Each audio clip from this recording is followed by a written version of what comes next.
Wild card weekend's over. There was some good games, there was some weird games, there was some heartbreak, there was some excitement, and there was some what just happened plays. Let's just get into it right now. Yeah!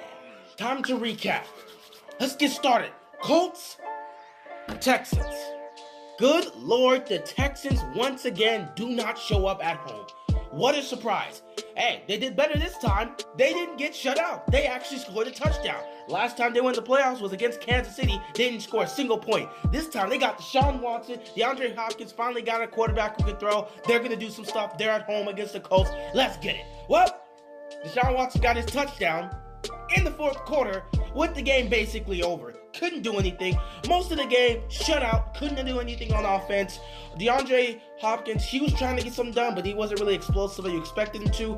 Defense, first half, did not show up. I mean, they were just not there.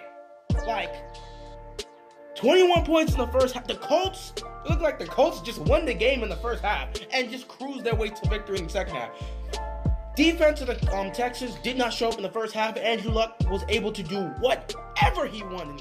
He hit Eric Ebron for the first touchdown. Marlon Mack runs in the second touchdown. Third touchdown. It's just like, oh my goodness. Touchdown, drive after drive after. It's just like the defense of the Texans did not show up. They got smashed. Offense for the Texans, nowhere to be found. DeAndre Hopkins, like I said, he didn't have an explosive game. Deshaun Watson was underthrowing so many wide open receivers. It was crazy. Like, dude, I understand what pressure you're being on because your offensive line was not great that game.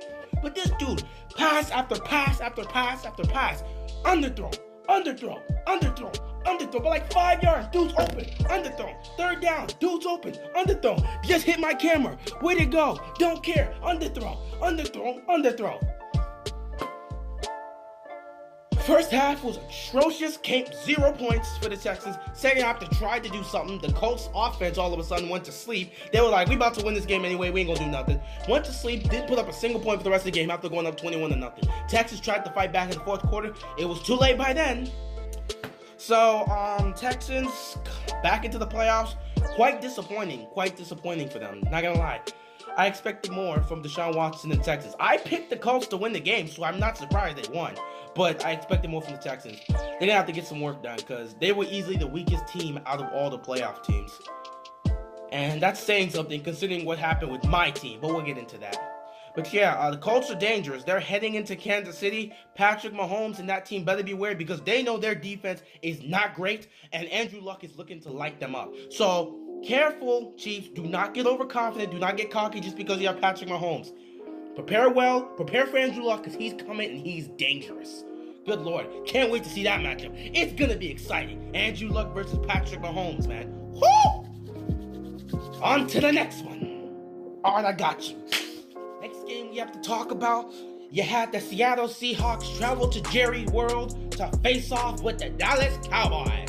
Okay. Let's talk about the Seattle Seahawks first.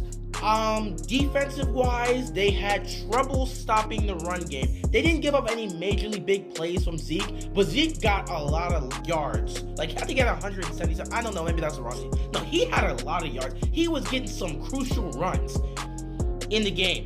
But Seattle just didn't, Dallas didn't really seem to be able to stop the run game of the Cowboys. Dak was really able to do just enough to help them out. And late in the game, to close it out, defense on a 3rd and long when you're trying to get the ball back, they let Dak run. They let this man escape the pocket right down the middle and get to the 1 yard line. On the third, I think it was a 3rd and 12, they gave up 16 yards. Game on the line. And that defense does that. Good Lord. They didn't have overall, they didn't do bad. But to give a crucial point in this game when they needed to make stops, the Seattle defense did not make stops. Game on the line, and they let Dak Prescott escape the pocket, go all the way to first and goal at the 1 yard line. Game was basically over by then. Defense did not play horrible, but in key moments of the game, they did not show up when you needed them. And that was the downfall of Seattle. Offensively, Jesus Christ, they were not consistent. They had trouble getting the ball down the field. They were struggling for much of this game. They were really struggling. I don't know what's going, like the run game, they couldn't get anything going, and credit to the Cowboys defense for making stops, but couldn't get anything going on the run game, and Russell Wilson seemed to be struggling early on in that game, trying to get the ball down the field. Like, first quarter, they didn't get in the first quarter, 0 first downs in the first quarter. They had 3 drives in the first quarter, 0 first downs. They really were struggling bad, trying to get something going. Luckily for them, their defense, again, early on was playing well, overall played well, but gave up big plays in key moments. But overall in the first quarter, they still kept them in this game, but Seattle's offense was not responding. Then as the game went by, second half, they started getting it going. Russell Wilson runs in for a touchdown, puts this game close, but then, that defense gives up another big play. They go down the field, score another touchdown. They go for 2, get it. Next thing you know, it's a 24-22 game, and all of a sudden the game's basically over after this. You got to kick an onside kick. But when they had to score, they did not score in time. Actually, when they had to score, they did score. If their defense would have given them an opportunity, they would have had a better chance. But what are you going to say? Defense doesn't give up that 3rd and long to Dak Prescott, let him run up to get 1st and goal. Then Dallas kicks a field goal. Seattle has an opportunity to get the ball back and possibly win this game. Defense didn't hold up. Seattle's offense early on didn't do anything, was struggling to move the ball, couldn't get the first down in the first quarter. Late in the game, they start getting something going, but by then, it's starting to get too late because your defense is now starting to make mistakes, and this is what happens. Now flip, on the Cowboys side, defense was ferocious. They stopped the run game of the Seattle Seahawks. They didn't completely shut it down, but they were stuffing it, man. They were bringing pressure to Russell Wilson. They made sure that this team was going to struggle early and held them to 0 first downs in the first quarter. Way to go, defense. They kept it out through the game. However, Russell Wilson started getting back into it, started pulling off his magic, and started getting a touchdown, bringing the game close. But, thank God to their quarterback to go out there and do what he did late in that game. Well done to him. Defense held up. They still gave up another touchdown, though, made it a 24-22 game. So, late in the game, defense started giving up touchdowns, which is a good thing. Their offense is responding, but it's like they did just enough to help them squeak by, but they didn't really win this game. Offensively, I'm giving a lot of credit to Dak Prescott. He stepped up in this game when they needed him. He didn't have a spectacular game. He did not at all. He's not having the amazingly spectacular game. Those are not words. An amazing game. He didn't have that. But in key moments of the game, he stepped up when he had to make a throw or when he had to use his legs. He did it. Offense, again, was kind of slow early on. It's not like they were getting much points, but they were at least getting first downs and getting points. Like I said, they weren't incredibly slow. They were getting points, unlike the Seattle Seahawks. They were able to move the ball and get points, just like they weren't really fast-paced. That's not really their offense, but they weren't able to generate points frequently and often. It's just, was the reason the game was so close, and they kept it so close. But late down the stretch, Dak Prescott shows up, 3rd and long, game on the line. If you kick a field goal, Seattle's got a chance to win this game. Dak Prescott scrambles, gets to the 1-yard line, basically iced this game, takes it in for himself, touchdown. Game was basically over. So way to go to Dak Prescott. You stepped up. You really did. And I hope you come prove that you're one of those great quarterbacks, because I have you, Carson Wentz, and Jared Goff. The 3-year plan. The way I see it is, I always wait 3 years to see what a quarterback can do in this league and see if he can survive. Carson Wentz shows that he has immense talent, but he's constantly injured. Constantly injured, and is injury prone, so I'm not sure about him. Jared Goff still has to prove himself. This is the second time in the playoffs as well, but we have to see what he can do. He's about to face off against Dak and the Cowboys, so let's see how he responds. And Dak Prescott, again, second time in the playoffs, let them there again. No matter what you want to say about Dak Prescott, he's getting the job done, and he's taking his Cowboys team to the playoffs. So give him credit for what he's been able to do. Has he been spectacular? No, but he's doing enough to get the job done. So we're starting to see that Carson Wentz, he's talented than both of these other guys, but Carson Wentz is starting to move to another place because he can't stay healthy. And now it's between Goff and Dak Prescott. Granted, if he can figure out this injury thing, if he can just stay healthy, then I'm obviously, if you're picking out of the 3, you want to pick Carson Wentz if he can stay healthy. But the dude's not able to stay healthy right now. We'll have to see. But we're about to have a battle between Goff and Dak, so we'll see how that goes. Should be great. On to the next one. Yeah, I just spent over 20 minutes doing an entire recap of this game, so I don't have much to say about this one. Chargers going at Ravens. Chargers defense was ferocious. They stick to a game plan. They said basically they were not going to let Lamar and this team run the ball on them. No. They sticked it on stopping the run. They did exactly that. They wanted to force them to pass. Lucky for them. I'm not going to say lucky for them, but they took a gamble because this is a dangerous thing to do. They took a gamble, worked out perfectly. Granted, they with the defense they played late in the game, the Baltimore Ravens were able to come back. Lamar was able to throw 2 touchdowns. All of a sudden, 45 seconds left in the game, they're down by 6, marching down the field. They're at midfield. All of a sudden, the defense looking around like, are we about to blow this game? We're not about to blow this game. Melvin Ingram knocks the ball out of Lamar Jackson's hand. Why did I do that so? I don't know why I did that so aggressively, but knocks the ball out of Lamar's hands. Strip.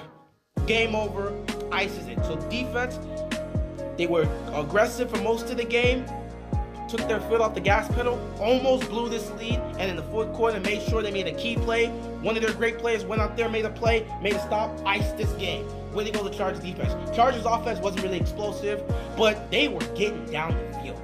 They weren't getting big plays, but they were getting small chunk plays. Phillip Rivers was again checking the ball down. He wasn't doing much. I think he had like 2 big plays down the field, but he wasn't really doing much. Again, under 200 yards passing, no touchdown passes, but here's the difference. He didn't turn the ball over. He did not turn the ball over, and that was the key thing I said. If he doesn't turn the ball over, the Chargers win this game, no matter what. But he didn't play great. He didn't play spectacular. Again, he was mostly just checking the ball down and relying on Gordon to run the ball and be effective there. He just was a game manager in this game, and that's not what Phillip Rivers usually is. He's a gunslinger. He wants to throw the ball down the field, but in this game he wanted to be cautious because he knew what happened. He knew the type of defense he's facing, and he knew last time he tried to throw the ball down the field it resulted in 2 interceptions. So he wanted to be cautious, take what the defense gives him, and just move the ball down the field, which is what they did. They kept getting field goals. They kept putting the defense in great positions, and kept getting field goals, kept scoring points. They scored 1 touchdown the entire game, and I was on 4th and goal in the third quarter when the game, basically to ice the game for the most part. Well, until that epic comeback for the Ravens game. But yeah, offense did just enough. Phillip Rivers did just enough. I'm fumbling over myself because it's been a long day. But yeah, Phillip Rivers did just enough to win this game, so credit to them. But Phillip, you're going to have to step your game up. You're about to go to New England. You've never beaten the Patriots in the postseason. You better step your game up. You cannot be passing for what do you have, 161, 171 yards? No. You need a 300-yard game. You need 2 touchdowns, and you need to show up. Seriously, Phillip, if you're going to win this game against New England, you better show up. This is a warning to you. If you want to get a championship ring, you got to beat the Patriots. Teams that usually beat the Patriots go on to get to the Super Bowl. If you want to win a championship, Phillip Rivers, you need to show up next week in New England. That's my message to you. On the side of the Baltimore Ravens, defense they didn't play as aggressive as they usually do. They weren't really playing to this power style, aggressive defense that we used to. That's gonna stop them, guys. Stop them, man. They ain't getting 0 points. They're getting 0 points. Nah, they kept getting field goals. We they were kind of forced back into the way the defense was playing back with Flacco. And again, that's not really their fault. When they don't have the rest they have, if they're not dominating in time of possession, defense can't be as great as they are. So basically, they were a bend but don't break type defense, and they kept giving up field goals and stuff like that. But still, they have 0 blame. If you ask me who's to blame for us losing the game, defense gets 0. Offensively, Lamar Jackson was horrible for 3 quarters. 4th quarter, he turns it on, gets 2 touchdown passes, and almost leads a comeback, but fumbles the ball again. That doesn't take away from the fact that 3 quarters, he played bad. Through 3 quarters, he had less than 40 yards passing. And again, I get it, the play calling and stuff like that. Play calling wasn't great, and they kept continuously running the ball, which made no sense to me because I get that's how we got into the playoffs. But if something's not working, as a coach, you make adjustments and change. We didn't do that. I think we made 1 adjustment after halftime. That's not good. That's not good enough. That is not good enough at all. Lamar Jackson did not play well. He got from the ball. He played like a rookie, and you went out there and looked like a rookie. Put up a horrible performance. The stats won't tell you that because of the way he played in the 4th quarter. But he did not play up to standard. He looked like a rookie, and he played like a rookie. Good God, that was terrible. Offensive play calling was trash. Marty Morningway needs to go. And I'm not the guy who usually asks for somebody to be fired. I've been saying for the last 2 years, let's keep Marty, because I wanted to see Marty be here for a couple years and see what he can actually do. He's been here for 3 years. Nothing successful has really happened on offense. Only this time he got to playoffs with Lamar Jackson, which was basically, let's just run the ball majority of the time. That's not really a play call. That's just sticking to running the ball. You're not being creative on offense. No creative plays. No creative plays throughout the season. No creative plays in the game. Marty needs to go. I would say put Greg Roman as the offensive coordinator, or go find somebody else, because Marty's not the answer. He doesn't know what he's doing. I'm not going to say he doesn't know what he's doing. He just doesn't know how to utilize Lamar Jackson well. Let's put it like that. He's a pretty good head coach. He's a pretty good offensive coordinator, but he just does not know how to utilize Lamar, and he's not creative with his plays. So he's got to go. Other than that, oh yeah, Tucker missed the field goal, so that happened. And seeing Tucker miss the field goal live in a playoff game made me really be like, man, Tucker missing field goals. We might actually lose this game bad, but it is what it is. Yeah, cut it short. I'm done. I'm not gonna go on a whole rant on it again. So let's move on to our final game. Cody Parkey. Oh God. This is the game I wanted to talk about the most. I didn't actually get to watch this game while it was happening because I was coming home from the Ravens-Chargers game. So when I got back and found out what happened, good God, that was atrocious. Wow, I have no voice. My voice is still recovering from screaming at the game. You'll see the vlog later. But yeah, what can I say? The Bears get eliminated in the worst possible way. They just got treated like the Minnesota Vikings. Anyone remember when Blair Walsh missed that kick against the Seahawks a couple years back, where Teddy Bridgewater played his game off? Granted, he didn't score much points, but he played his game, man. He helped them. They should have won the game, let them down the field, but missed field goal by Blair Walsh. Exact same situation. The man hits the right post. He's been hitting the right post so many times this season. What is wrong with this dude? And in the playoff game, kick the field goal. It's not even a long field goal. Kick the field goal, and you move on. You move on. But the Bears get eliminated like that. Nick Foles did not play well. He did not play well. He played good. Yeah, I wouldn't say average. He played good. Because he threw 2 interceptions. He was a little bit inaccurate with most of the passes. He did get a good touchdown pass, but he had 2 touchdown passes. The first one was pretty good. The second one was clutch. So this guy wasn't good this guy wasn't great. He was good. And in a key drive, game on the line, comes out, moves the ball down the field late in the game. 4th and goal. Beautiful on the money for that touchdown pass. Late in the game, Nick Foles shows his magic. He did not play spectacular, but we saw that Nick Foles magic. So, congrats to the Philadelphia Eagles. Granted, they still should have lost this game, but our kicker messes it up. Mitchell Trubisky played spectacular. If you ask me, out of the 3 young players, because I don't count Dak's in his 3rd year, we're talking 1st and 2nd year players. Lamar played the worst, followed by Deshaun Watson, and then you look at Mitchell Trubisky. Mitchell Trubisky played a great game. He had 1 touchdown pass. He did not turn the ball over with the interception. He played great. He deserved to win.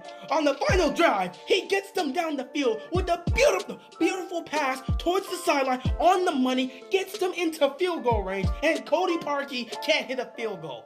Oh my God. Woo!